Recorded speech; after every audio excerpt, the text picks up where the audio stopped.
ñi leen doon jàppatuñu kenn fu mu nekk nii donc tout est en relent parce que xëy na waxtaan nañu et puis def nañu dialogue beeg tout cela donc ils sont obligés de ralentir mooy li nga xam ne moo daloon Macky Sall ba mu ne def naa sama loxo sama conc et puis aussi li daloon Abdou Diouf ba mu demee ba nga xam ne dara desul lu dul jàpp sëriñ bi nga xam ne dafa bokkoon ci complot ñu ne ko ah sëriñ bi da waroo ko laal mu arrêté donc je pense que fu mu nekk nii syndrome boobu laay bañ mu dal ñu sincèrement moo tax il faut alerter et puis di leen encourager on ne dit pas que defu leen fi dara duñ ko wax jamais vous êtes en train de faire un travail mais on pouvait faire plus par rapport à ce que nous voyons plus par rapport à ce que nous voyons donc je pense que c'est ça donc Serge Niawa, tu es en train de me perturber au moment où je suis en train de faire mon live. Donc si tu veux intervenir, je vais te laisser intervenir, Serge Niawa. Serge, je t'écoute, Serge. Serge, vas-y. On t'écoute. Parce que j'ai pu regarder. Allô? Allô, Serge, on t'entend. Vas-y. Oui. Le sujet d'aujourd'hui. Serge, va dormir, s'il vous plaît. Mais je vais parler de Alassane Ouattara tout de suite. Je vais te mettre sur la ligne, quoi. Au moment où je vais parler de Ouattara, je vais te mettre sur la ligne. Donne-moi 10 minutes, hein. Ma fille a refusé que je sois chose, hein. Voilà. Je sois là parce qu'il aura tracé hier. Aujourd'hui, là, je ne vais pas aller là-bas. C'est demain que je vais partir. Elle a refusé. Ok, donc il n'y a pas de problème. On pourra faire peut-être le grand débat. Mais Serge, je suis en direct, hein. Tout ce que je dis là, ça sort en direct, là. D'accord, merci. Ok, tout à l'heure. Merci. Voilà, Moustapha, c'est les inconvénients du direct. Si c'est important pour Afrique, c'est autre chose. Avec les Serge Niawa, les Tiva, ils sont tellement...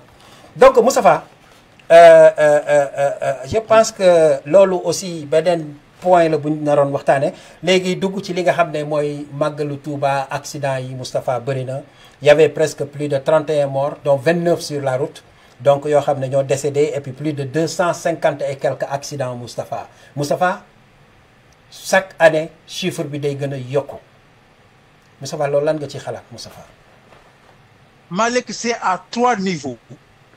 Le premier niveau mooy sur la discipline des chauffeurs.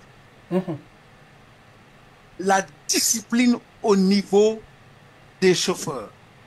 yow chauffeur xam nga sa oto xam nga sa man ci volant bi xam nga ni bésu magal am na niveau bu ñu la wax foofu nga war a daw yem vitesse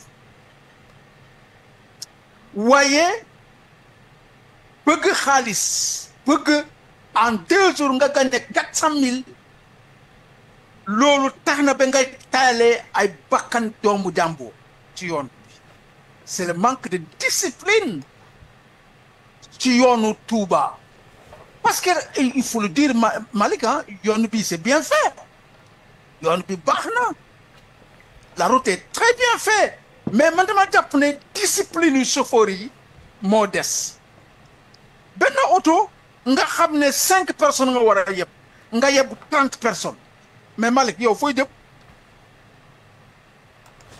il suffit benn weñ rek flyers bu naaw rek laal oto bi rek dem nga c'est au niveau de la discipline des autres. La deuxième chose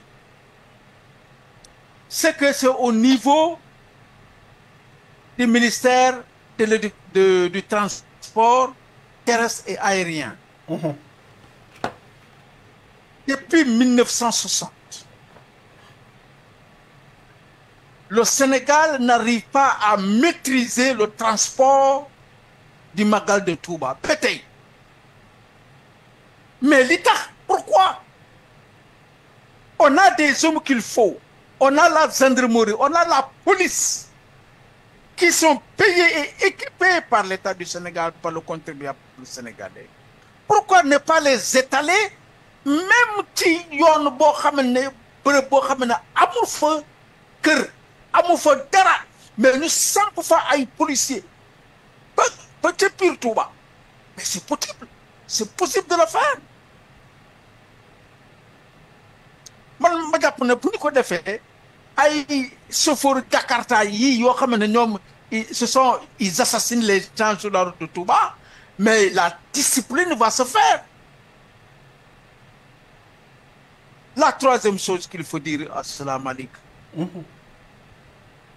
c'est que il faudrait que Touba seen bopp dañ ko doon def ñu lëkkaloo ak le gouvernement avec la population sénégalaise taxaw tam ñett yi jàppale policiers yi ak gendarmerie ci yoon yi ñu mun a aar ay oto yoo xamante ne dañuy yàbb sénégalais yi di dugg Touba. Moi je pense que bu ñu maîtriser yii dana tax ba comment on appelle ça ba accident yi wàññeeku sinon bu ñu ko defalee non Malick les jeunes là ñoom xoolal ñu ay nit yu ñu yeban ñoom xaalis bu ñuy gagné en 2 jours yii la ñu tal te jaral nañu ñu daw ba dof wala voilà ils perdent leur vie pour rien.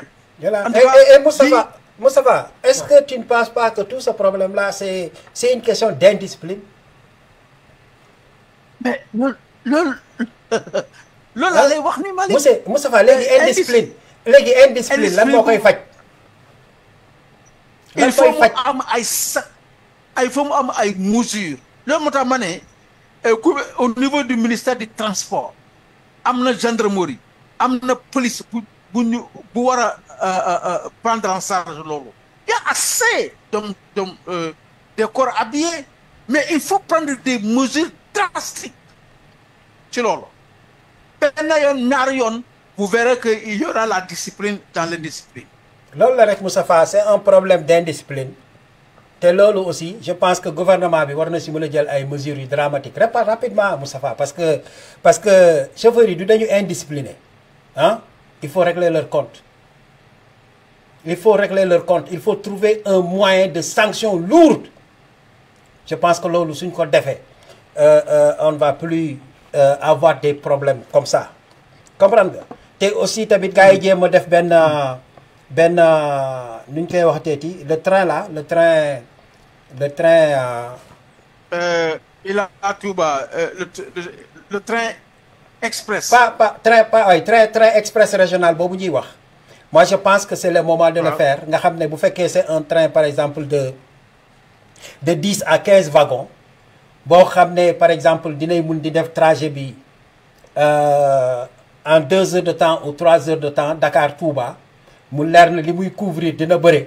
Moi je pense que dina wàññi aussi li nga xam ne mooy accident yi sur la route te aussi ku ci defati accident yàlla def nga dund ci accident bi te ñu xool na yow yaa tooñ yaa def erreur bi accident bi amee te tu es vivant on prend des actions à partir du chauffeur ku moom oto bi ñoom ñëpp sur toute la ligne on prend des sanctions parce que il faut gars yi génnee des mesures yokk ko ci li nga xam ne mooy les 37 décrets yi ñu signé waxuma sax signé mais yi ñu waxagum Moustapha gars yi signé guñ ko donc yokk ko ci defe naa buñ ko ci yokkee ça va permettre aux chauffeurs ñu xam ne kat gars yi jël nañu ay mesures par rapport ak accident yi au niveau du Sénégal parce que lu ñu war a régler la lu ñu war a jël ay dispositions la et le plus rapidement possible parce que ça ne peut pas continuer comme ça chaque année ñuy gis ne par exemple accident yi dafay gën a yokku surtout ci yoonu Touba bi te xam nga nit ñi di génn àddina noonu d'accord yàllaay reye